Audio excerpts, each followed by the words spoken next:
Okay, today is one of my favorite days. I feel like it is full on algebra, so hopefully you'll love it just as much as I do.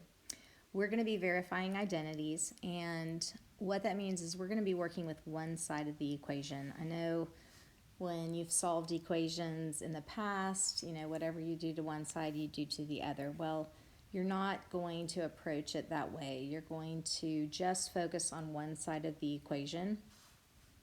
And the goal is really to end up with both sides of the equation looking the exact same.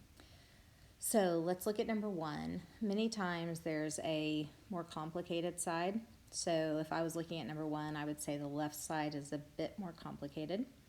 The first approach I typically use is let's try to put everything into sine and cosine if possible. So for instance, we know that the cosecant is the same as 1 over the sine of x.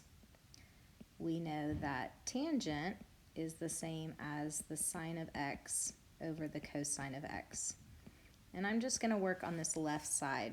Well, just like 5 over 5 is 1, so is the sine of x over the sine of x.